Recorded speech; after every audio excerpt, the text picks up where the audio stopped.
अगर आप दमे के मरीज हैं तो आपके अंदर डेंगू का रिस्क फैक्टर ज़्यादा है। अगर आपको सिकल सेल एनीमिया है तो आपके अंदर डेंगू का रिस्क ज़्यादा है। अगर आप शुगर के मरीज हैं, डायबिटीज़ मेलिटस आपको है, तो आपको डेंगू का रिस्क ज़्यादा है। अगर आप लड़की हैं, फीमेल हैं, तो फीमेल होना भी आपके लिए एक रिस्क फैक्टर है। अगर आप मोटे हैं, ओबीज हैं, आपके अंदर फैट की ज़्यादा मात्रा है, तो आप डेंगू के मरीज जल्दी बन सकते हैं। अगर आपको पहले कभी DENV1 से इन्फेक्शन हो गया है, आपने ये कहते हुए सुना होगा लोगों को कि मेरे को पिछले साल जो डेंगू हुआ था ना, तो मैं जल्दी ठीक हो गया था, लेकिन इस बार जब दोबारा डेंगू हुआ तो उसने तो मेरी ऐसी की तैसी कर। आई एम डॉक्टर विनय गुप्ता। आज का जो टॉपिक हमारा डिस्कशन का रहेगा वो रहेगा डेंगू के बारे में हमने सुना जरूर है, तो उसके बारे में कितनी कम जानकारी हम रखते होंगे।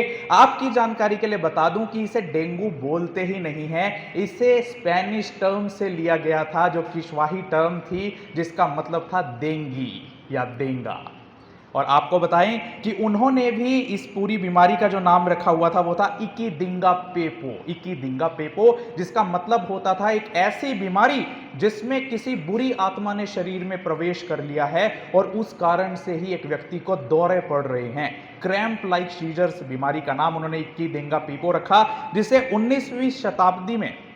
19वीं सदी में इंग्लिश में ले लिया गया एज इट इज देंगा या देंगी के रूप में, जिसे वेस्टर्न इंग्लिश में या अमेरिकन इंग्लिश में देंगई के नाम से भी जाना जाता है। कि सबसे पहला केस जो रिपोर्टेड देखने को मिलता है डेंगू का या देंगी का, वो मिलता है चाइना के अंदर, चाइना के मेडिकल एनसाइक्लोपीडिया के अंदर, जो आज से लगभग 1700 साल पहले 266 से 420 AD के बीच चाइना में पहला केस देखने को मिला। उसके बाद जकार्ता, कायरो और फिलाडेल्फिया ये जब डेंगी या डेंगू पहुंचा, तो 1953 में सबसे पहला, सबसे खतरनाक, जिससे इसकी डेथ किसी पेशेंट की हो जाए, वो केस फिलाडेल्फिया में 1953 में देखने को मिला। और 1970 का दशक आते आते साउथ ईस्ट एशिया में डेंगी या डेंगू की वजह से छोटे बच्चों की मौत का कारण सबसे बड़ा ये बन गया, डेंगी या डेंगू। और उसके बाद 21वीं सदी आते आते ये पूरे ट्रॉपिकल एरियाज में पहुंचता चला गया। और आज आलम यह है कि 7 कॉन्टिनेंट्स में से अंटार्कटिका को छोड़ के 6 कॉन्टिनेंट्स में डेंगी या डेंगू फीवर पाया जाता है। 100 से ज्यादा देशों में यह पाया जाता है। 390 करोड़ इसकी जद में लोग आते हैं। और 2013 की एक स्टडी के अनुसार लाख लोगों को हर साल डेंगू होता है, जिसके कारण 1000 से ज्यादा डेथ, रिकॉर्डेड डेथ पूरे वर्ल्ड में डेंगी फीवर के कारण हो जाती है। कि डेंगी या डेंगू को किस और नाम से भी बुलाया जाता है? Breakbone fever, break heart fever, bilious remitting fever, la dengue, Philippine fever, Thai fever, Singapore fever या इन्फेक्शियस थ्रोम्बोसाइटोपेनिक परप्यूरा। तो ये है छोटा सा एक इंट्रोडक्शन डेंगी का, डेंगू का, जिसे शायद अब तक आप जानते नहीं होंगे। लक्षण क्या है? लक्षण डेंगी या डेंगू के, जैसे ही ये वर्ड डेंगू फीवर या डेंगी फीवर आता है, हम सोचते हैं ये बहुत ही खतरनाक है, ये हमारी जान ले लेगा, जिसको भी डेंगी हो गया है, डेंगू हो गया। लेकिन आपको ये याद रखना चाहिए कि 80% से ज्यादा मामले तो डेंगू के या डेंगी के एसिम्प्टोमेटिक होते हैं, जिसके अंदर कोई लक्षण देखने को नहीं मिलते। और मच्छर के काटने से, यानी when a mosquito containing dengue fever virus bytes you और द डेंगू वायरस और dinghy virus is inoculated in your body, उस टाइम से लेकर आपके अंदर उसके लक्षण देखने को जो टाइम लग सकता है, वो टाइम 3 दिन से लेकर 14 दिन तक का हो सकता है। लेकिन ज्यादातर एवरेज टाइम पे अगर देखा जाए तो 4 दिन से 7 दिन के अंदर अंदर आपको इसके लक्षण देखने को मिल सकते हैं। ये उन लोगों के लिए है पॉइंट जो ये कहते हैं कि मुझे आज बुखार लग रहा है, लगता है मुझे डेंगू हो गया है, आज सुबह या कल मुझे मच्छर काटा था, मैं वहां बैठा था, मुझे मच्छर काट गया है। तो किसी भी वायरस, बैक्टीरिया, फंगस या लिविंग ऑर्गेनिज्म जो आपकी बॉडी में एंटर कर गया है, उसके आपकी बॉडी में एंटर करने से लेकर पहला लक्षण आने तक के पीरियड को इनक्यूबेशन पीरियड बोला जाता है। इसके क्या सिम्टम्स हो सकते हैं? 80% of the cases go in asymptomatic, बिना किसी लक्षण के होते हैं। लेकिन जो सिम्टम्स देखने को मिलते हैं, हेडेक होगा, आपको सिर दर्द होगा, और मोस्ट कॉमनली आंखों के पीछे होगा। सडन ऑनसेट ऑफ फीवर होगा, अचानक से आपको बुखार आने लगेगा। मसल्स और जॉइंट्स में, आपकी मांसपेशियों में और आपके जोड़ों में दर्द होने लगेगा। उल्टी जैसा फील होगा, नोजिया होगा, वॉमिटिंग, उल्टी भी आ सकती हैं। स्वॉलन ग्लैंड्स, ग्लैंड्स होती हैं, सलाइवरी ग्लैंड्स जो हमारी होती हैं, जो जिससे थूक बनता है, हमारा सलाइवा बनता है, उसके अंदर स्वेलिंग आ सकती है, आपको सांस लेने में दिक्कत हो सकती है, शॉर्टनेस ऑफ ब्रेथ या रैपिड ब्रीदिंग हो सकती है, एब्डोमिनल पेन, पेट में बहुत ज़्यादा पेन या सीवियर एब्डोमिनल पेन आपको हो सकता है, रेस्टलेसनेस, ऐसा लगता है जैसे घबराहट हो रही है, रेस्टलेसनेस हो रही है, ब्लड इन वॉमिट, उल्टी में खून आना, या फिर ब्लड इन स्टूल, जो आप स्टूल या फीसिस पास आउट करते हैं उसके अंदर बहुत ज़्यादा प्यास लगना, एक्सट्रीम थर्स्ट इसका एक सिम्टम हो सकता है, पेल एंड कोल्ड स्किन, मतलब आपकी जो त्वचा है या जो आपकी स्किन है वो हल्की पीली या ठंडी पड़नी शुरू हो जाएगी, फीलिंग लॉट ऑफ वीकनेस, आपके अंदर कमजोरी आपको फील होने लगेगी। और इस बीमारी के मिलते जुलते जो बीमारियां हैं जिससे इसके सिम्टम्स मिलते हैं, लक्षण मिलते हैं, number 1 malaria, number 2 yellow fever, number 3 viral hepatitis, number 4 leptospirosis and number 5 Zika virus. इन 5 बीमारियों से डेंगू फीवर के लक्षण हूबहू मिलते जुलते हैं और जिस कारण से इसके तरह तरह के डायग्नोस्टिक टेस्ट करवाए जाते हैं ये पता लगाने के लिए कि आपको डेंगू ही हुआ है या नहीं। अब हम आ जाते हैं इसके क्लिनिकल कोर्स पर। उसके 3 तरह के कोर्स होते हैं, number 1 febrile, number 2 critical and number 3 recovery. Febrile, जब भी किसी बीमारी के साथ फेब्राइल वर्ड आ जाए इसका मतलब वो बुखार करने वाला है, फेब्राइल है। जैसे मलेरिया है, इसे फेब्राइल डिजीज, उससे आपको बुखार आना शुरू हो जाता है। 2 से 7 दिन के अंदर ये फेज खत्म हो जाता है। 2 से 7 दिन तक फेब्राइल आपका ये जो फेज है चलता है, जिसके अंदर आपको उल्टी आने का मन, उल्टी आना, बॉडी के ऊपर रैश होना, पेन होना आपके मसल्स और जॉइंट्स में। ज़्यादातर 1 हफ्ते में लोग इससे रिकवर हो जाते हैं। कुछ लोग इससे रिकवर नहीं हो पाते और वो एंटर कर जाते हैं सेकंड फेज में, जो होता है क्रिटिकल फेज, जिसे डेंगी हैमरहेजिक फीवर या फिर डेंगी शॉक सिंड्रोम भी कहा जाता है, जिसके अंदर व्यक्ति शॉक में चला जाता है, उसके अंदर के अंगों के अंदर ब्लीडिंग होने लगती है, आंतड़ियों में या और जो अंग होते हैं, ऑर्गन फेलियर, उसके ऑर्गन फेल हो जाते हैं और उसकी डेथ तक हो सकती है। और जो सीवियर केस के वार्निंग साइंस होते हैं, जो चेतावनी देते हैं कि now you have entered from this febrile phase two this critical phase, वो होते हैं तेज दर्द होना पेट के अंदर, उल्टियां आना, सांस लेने में दिक्कत होना, नाक से खून गिरना, या आपके जो स्टूल्स हैं, फीसिस हैं जो आप पास करते हैं उसके अंदर ब्लड आना। और इसी फेज के दौरान आपकी प्लेटलेट्स भी कम हो जाती हैं। अक्सर आपने सुना होगा कि इसको डेंगू हो गया, इसकी प्लेटें कम हो गई। That word plate is very wrongly used in our Indian subcontinent because the exact word is platelets and the normal range of platelets for a healthy human being is 1.5 lakhs to 4.5 lakhs, but it also varies from country to country, ethnicity to ethnicity, and the environment in some in which the persons are living. अब जैसे किसी की 2 लाख, किसी की 1 लाख भी मिले, platelets मिले तो वो भी नॉर्मल हो सकती है। तो एक रेंज होती है कि 1.5 लाख से 4.5 लाख तक प्लेटलेट्स आपकी होनी चाहिए। और अगर क्रिटिकल फेज व्यक्ति ने पार कर लिया है ठीक ठाक से तो वो एंटर कर जाता है तीसरे फेज में, जिसे कहते हैं रिकवरी फेज। इसके अंदर भी सिम्टम्स दिखते हैं, जैसे बॉडी में तेज खारिश होना, इचिंग होना। कई लोग जो डेंगू से ठीक हो रहे होते हैं वो कहते हैं यार पूरी बॉडी के अंदर खारिश हो रही है, और उनकी जो धड़कनें हैं वो धीमी हो जाती हैं। अब अगर बात करें कॉम्प्लिकेशंस की, कि डेंगू केवल डेथ का कारण या रिकवरी का कारण नहीं है कि रिकवरी हो गई या डेथ हो गई, इसके अलावा भी काफ़ी कॉम्प्लिकेशंस एक व्यक्ति में आ सकती हैं।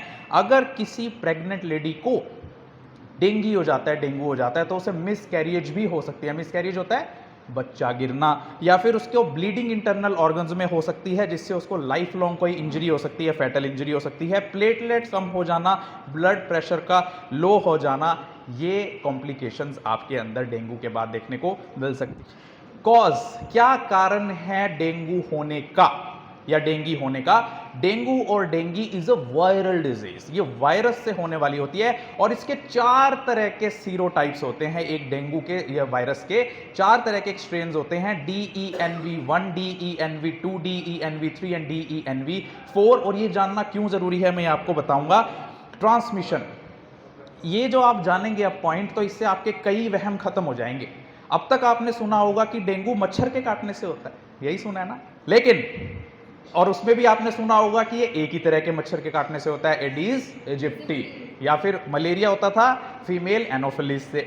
लेकिन डेंगू मच्छर के काटने से होता है, ये एक कारण है, और एडीज इजिप्टी के कारण ही नहीं, एडीज की 4 स्पीशीज, उस मच्छर की 4 तरह की स्पीशीज से आपको डेंगू हो सकता है। एडीज एल्बोपिक्टस से, एडीज पॉलिनीसियंसिस से और एडीज क्यूटिलैरिस से भी आपको डेंगू हो सकता है। और आपको बताएं कि मच्छर की एक ही बाइट से, अगर वो मच्छर जिसके अंदर वायरस तैर रहा है उसके खून में और वो आपको बाइट कर ले, तो उसके एक ही बाइट से आपके अंदर डेंगू का वायरस एंटर कर सकता है। और केवल डेंगू ह्यूमन डिजीज नहीं है कि भाई सिर्फ इंसानों में ही पाई जाती है, ये मैमल्स को भी इन्फेक्ट कर सकती है, और ह्यूमन प्राइमेट्स, जो हमारे प्राइमेट्स होते हैं, वो भी इसके कैरियर के तौर पर काम कर सकते हैं। और जिस मच्छर के अंदर डेंगू वायरस प्रेजेंट होता है, उस मच्छर को इसका कोई नुकसान नहीं पहुंचता। वो एक बार इन्फेक्ट होने के बाद डेंगू वायरस से पूरी लाइफ लॉन्ग, जितनी मच्छर की लाइफ होती है, वो पूरी लाइफ अपने डेंगू को या डेंगू को स्प्रेड कर सकता है। वर्टिकल ट्रांसमिशन, किसी भी बीमारी के फैलने के वर्टिकल ट्रांसमिशन भी हो सकते हैं और हॉरिजॉन्टल ट्रांसमिशन भी हो सकती है उस बीमारी की। अगर कोई प्रेग्नेंट लेडी डेंगू से इन्फेक्टेड हो जाती है, डेंगू से इन्फेक्टेड हो जाती है, यानी मदर टू चाइल्ड भी डेंगू आपको फैल गया। ऑर्गन डोनेशन, अगर किसी ऐसे व्यक्ति का हमने ऑर्गन ले लिया है जिसके अंदर डेंगू का वायरस प्रेजेंट है, तो that organ donation can also lead to the transmission of dengue from one infected person to a healthy person. Infected blood products, अगर आपने कहीं से ब्लड लिया, वैसे तो आमतौर पर जब भी हम ब्लड डोनेशन के कैंप्स ऑर्गेनाइज करते हैं तो उसको ह्यूमन इम्यूनोडेफिशिएंसी वायरस और एक्वायर्ड इम्यूनोडेफिशिएंसी सिंड्रोम के वायरस के लिए टेस्ट करते हैं, हेपेटाइटिस ई, सी एटसेट्रा, मलेरियल पैरासाइट के लिए हम उसको टेस्ट करते हैं। लेकिन अगर कोई ब्लड जो हमने लिया है डोनर से और हम किसी ऐसे मरीज को चढ़ा दें जिसके अंदर डेंगू वायरस है उस ब्लड यूनिट के अंदर, और हम हेल्दी पर्सन को चढ़ा दें, तो इस ब्लड डोनेशन या इस ब्लड के उसको देने से भी उसके अंदर डेंगू हो सकता है। रिस्क फैक्टर्स, अभी तक आपने सुना होगा कि भाई मच्छर ने हमें काट लिया तो हमें डेंगू हो सकता है, लेकिन रिस्क, कौन कौन से लोग रिस्क पर हैं, जो जिन्हें डेंगू होने की संभावना सबसे ज्यादा है? जो हाई पॉपुलेशन डेंसिटी में रहते हैं, जैसे मुंबई, दिल्ली। आपने देखा होगा जब भी डेंगू फैलता है तो कहते हैं दिल्ली में जी 1000 केस आ गए, दिल्ली में 500 लोग मर गए एक ही कॉलोनी के। जहां पर पॉपुलेशन डेंसिटी ज्यादा होती है, पुअर सैनिटेशन होती है, साफ सफाई का ध्यान रखा नहीं जाता। आपके अंदर अगर अस्थमा की बीमारी, अगर आप दमे के मरीज हैं, तो आपके अंदर डेंगू का रिस्क फैक्टर ज्यादा है। अगर आपको सिकल सेल एनीमिया है तो आपके अंदर डेंगू का रिस्क ज्यादा है। अगर आप शुगर के मरीज हैं, डायबिटीज मेलिटस आपको है, तो आपको डेंगू का रिस्क ज्यादा है। अगर आप लड़की हैं, फीमेल हैं, तो फीमेल होना भी आपके लिए एक रिस्क फैक्टर है, तो आपको डेंगू होने की संभावना ज्यादा है। अगर आप मोटे हैं, ओबीज हैं, आपके अंदर फैट की ज्यादा मात्रा है, तो आप डेंगू के मरीज जल्दी बन सकते हैं। और अगर मैंने आपको बताया था 4 तरह के सीरोटाइप्स होते हैं डेंगू वायरस के, कौन कौन से? DENV1, DENV2, DENV3 and DENV4। अगर आपको पहले कभी DENV1 से इंफेक्शन हो गया है, आपने ये कहते हुए सुना होगा लोगों को कि मेरे को पिछले साल जो डेंगू हुआ था ना, तो मैं जल्दी ठीक हो गया था, लेकिन इस बार जब दोबारा डेंगू हुआ तो उसने तो मेरी ऐसी की तैसी कर दी, मैं ठीक ही नहीं हुआ, मेरे को आईसीयू में एडमिट करना पड़ा। Because subsequent infections with further strains or serotypes of virus, that is DENV2, 3 and 4 after infection from DENV1। अगर किसी व्यक्ति को 2024 में DENV1 से इंफेक्शन हुआ है और उसके बाद उसको ठीक हो गया, रिकवर हो गया, लेकिन अगली बार उसको DENV2 से, 3 से या 4 से जब भी इंफेक्शन होगा तो वो और मरने की हालत में पहुंच जाएगा। इसका कारण ये कि जब DENV1 से आपको डेंगू होता है तो उस डेंगू के इंफेक्शन के लिए जो एंटीबॉडी बनती है, वो उस एंटीजन और एंटीबॉडी मिलके और आपके शरीर को नुकसान पहुंचाते हैं। और जब वो 2, 3 और 4 से आपको इंफेक्शन होता है तो वो आपके सेल्स को मिलके मारने का काम करता है, एंटीजन और एंटीबॉडी मिलके, जिसे एंटीबॉडी डीजनरेशन एनहांसमेंट का नाम यहां पर प्रोसेस का होता है, जिस कारण से ADE प्रोसेस उसको बोलते हैं, जिस कारण से ऐसा देखने को मिलता है। मैकेनिज्म ऑफ इंफेक्शन, जैसे ही आपको मच्छर काटता है जिसके अंदर डेंगू का वायरस है या डेंगू का वायरस है, वो आपके शरीर के स्किन सेल को सबसे पहले इन्फेक्ट करता है, और स्किन सेल में भी कीरेटिनोसाइट्स को इन्फेक्ट करता है, और कीरेटिनोसाइट से होता होता वो आपके व्हाइट ब्लड सेल्स तक पहुंच जाता है, और व्हाइट ब्लड सेल्स धीरे धीरे उसको पूरी बॉडी में सर्कुलेट कर देते हैं, और उस दौरान वो बोन मैरो तक इंफेक्शन पहुंच जाता है। बोन मैरो सुना है आपने? बोन मैरो, जिससे आपके ब्लड सेल्स बनते हैं। बोन के अंदर बोन ऊपर से आपको बहुत सख्त लगती है, अगर आप हड्डी कोई देखते हैं तो वो बहुत सख्त लगती है, बहुत हार्ड है, लेकिन जब आपको 2 टुकड़ों में तोड़ देंगे तो उस बोन को आप अंदर से खोखला पाएंगे, खोखली होती है वो अंदर से। तो उस खोखली जगह का नेचर ने किस लिए यूज किया, आपके ब्लड के सेल्स को बनाने के लिए यूज किया। तो जैसे ही बोन मैरो में इंफेक्शन आपके पहुंच जाता है तो प्लेटलेट्स बनने बंद हो जाते हैं, जिस वजह से आपकी प्लेटलेट्स डिक्रीज हो जाती हैं। कितनी होती हैं normal platelets? Yes. Otherwise, even 1 lakh platelet is also sufficient to stop the bleeding disorders in a healthy human being. But as far as medical range is concerned, that range is 1.5 lakhs to 4.5 lakhs. Diagnosis. किसी भी बीमारी को diagnose करने के लिए, अब जैसे इसके लक्षण आएंगे तो इसके लक्षण तो हमने बताया कि कई और बीमारियों से भी मिलते हैं, जीका वायरस से मिलते हैं, लेप्टोस्पायरोसिस से मिलते हैं, इन्फ्लुएंजा से मिलते हैं, येलो फीवर से मिलते हैं, मलेरिया से मिलते हैं। लेकिन इसको डायग्नोज करने के लिए 3 तरह के मेथड्स होते हैं। Number 1, ELISA test. एलाइजा की फुल फॉर्म होती है एंजाइम लिंक्ड इम्यूनोसॉर्बेंट असे, जिसके अंदर NS1 एंटीजन को हम डिटेक्ट करते हैं कि अगर NS1 एंटीजन है तो इसका मतलब उसको डेंगू हो सकता है, कंफर्म्ड नहीं है, हो सकता है। और ये कुछ दिनों 2-3 दिन के अंदर अंदर आपके सिम्टम्स आने के ये डायग्नोस्टिक टेस्ट हो सकता है। फिर कुछ दिन जब और बीतते हैं तो हमारी बॉडी IgM एंटीबॉडीज बनाती है डेंगू के लिए, और जब हम उनको डिटेक्ट करते हैं तो हमें पता लग जाता है कंफर्म्ड कि इसको डेंगू ही है। IgM का पता लगते ही हमें पता लग जाता है इसको डेंगू ही है। लेकिन अभी भी हमें यह नहीं पता कि इस व्यक्ति को कौन से वाले स्ट्रेन से इंफेक्शन है, DENV1, DENV2, DENV3, DENV4। उस सीरोटाइप या उस स्ट्रेन का पता लगाने के लिए हमारे पास होता है न्यूक्लिक एसिड टेस्ट, जिसमें हम उस RNA को ही स्टडी करते हैं, जिससे हमें पता लग जाता है कि इसको ये वाला डेंगू स्ट्रेन से इंफेक्शन हुआ है और इसका डेंगू का इंफेक्शन कितना खतरनाक है। ट्रीटमेंट तो माइल्ड सिम्टम्स, अगर किसी को बहुत ही ज़्यादा माइल्ड सिम्टम्स हैं उसे किसी भी प्रकार के इलाज की ज़रूरत नहीं है, क्योंकि इसका कोई इलाज है ही नहीं। डेंगू का कोई पर्टिकुलर इलाज नहीं है। लेकिन उन केसेस में जिसमें हल्का बुखार आ रहा है, शरीर में दर्द हो रहा है, तो ऐसे पेशेंट को हम एसिटामिनोफेन की टैबलेट देते हैं, जिसे आप पैरासीटामोल के नाम से जानते हैं या डोलो के नाम से जानते हैं या क्रॉसिन के नाम से जानते हैं। Dolo, Crocin all contains paracetamol and the medical term for this chemical compound is acetamino. अच्छा, इसमें एक और चीज़ समझने की है, हम लोग बड़े समझदार होते हैं कि हमें कोई भी बीमारी होती है, कोई भी लक्षण दिखते हैं तो हम डॉक्टर के पैसे बचाने के लिए हम डॉक्टर के पास नहीं जाते। हम ना, मुझे दर्द हो रहा है, मैं जाके खुद ही गोली ले लेता हूँ, या आजकल गूगल का ज़माना है, हम गूगल करने लगते हैं कि मुझे दर्द हो रहा है, कौन सी गोली लूँ। लेकिन आपने गूगल को ये तो बताया नहीं मुझे डेंगू हो रहा है। अगर आप अपने माइल्ड सिम्टम्स के दौरान, अगर आपको बुखार है और दर्द है, ये वाली गोलियाँ ले लेंगे, aspirin, Disprin, ibuprofen, Advil, Morton IB, naproxen sodium, ये सारी गोलियां आपको अगर डेंगू है और आपने ये गोली ले ली इनमें से कोई एक अपने दर्द को ठीक करने के लिए, तो यकीन मानिए कि आपकी प्लेट और घट जाएंगी, because all these ibuprofen, aspirin, disprin and naproxen sodium are anti platelet drugs. ये प्लेटलेट के खिलाफ काम करती हैं। तो प्लेटलेट तो आपके पहले ही गिरने वाले हैं और आपने पहले ही एक ऐसी दवाई खा ली जिससे आपके प्लेटलेट गिर जाएंगे। मॉडरेट इलनेस अगर किसी को है, अगर किसी को थोड़ी सी और ज़्यादा बीमारी है लेकिन वो पानी ठीक से पी पा रहा है और अपना पेशाब ठीक से कर पा रहा है, ऐसे व्यक्ति को सुपरविजन की ज़रूरत होती है। ऐसे व्यक्ति को एडमिट करके कहीं पर भी, और उसके बाद उसे दर्द की दवाइयाँ या फ्लूइड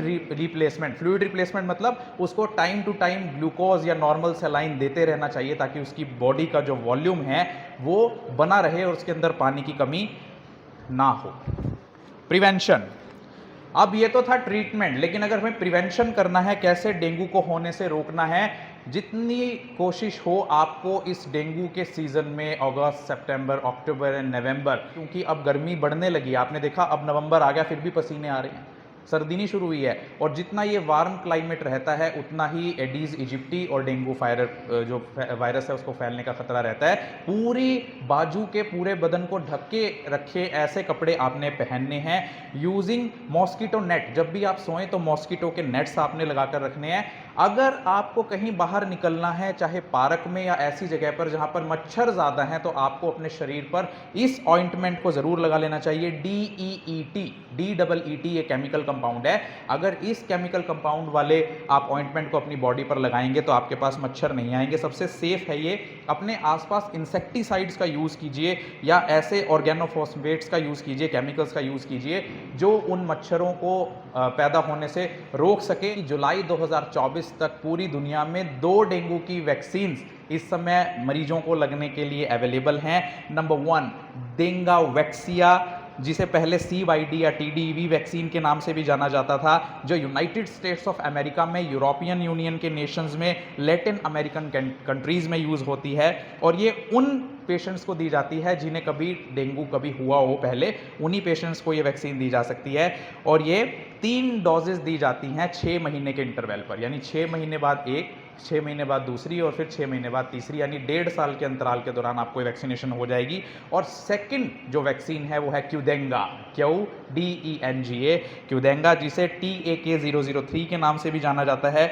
और ये इंडोनेशिया और ब्राज़ील में अप्रूव की गई है, और ये 4 साल से ऊपर के सभी लोगों को दी जा सकती है, और उन लोगों को भी दी जा सकती है जिन्हें कभी डेंगू हुआ नहीं है। और ये 2 डोजेस दी जाती हैं 3-3 महीने के बाद, यानी 1 डोज दी और फिर 3 महीने के बाद दे दी। और आपको एक और चीज़ बता दूं कि पूरी वर्ल्ड में डेंगू के खिलाफ अवेयरनेस फैलाने के लिए 15 जून को वर्ल्ड डेंगू डे मनाया जाता है। डेंगू के अवेयरनेस के लिए जो डे ऑब्जर्व किया जाता है वो है 15 जून। और इंडिया में नेशनल डेंगी डे या नेशनल डेंगू डे मनाया जाता है 16 मई को। तो ये आपने जाना कि all the things about dengue और dengue, the term of origin, the history of dengue, the epidemiology, the symptoms, the similar symptoms disease, the clinical course of the disease, the complications of the disease, the cause of this disease, then transmission of this disease, then risk factors of this disease, then mechanism of action, then diagnosis, then treatment, then prevention,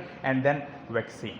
So this was the lecture on dengue fever on the occasion of this district level youth Red Cross training camp organized by Indian Red Cross Society, Haryana State branch and district branch Kathal.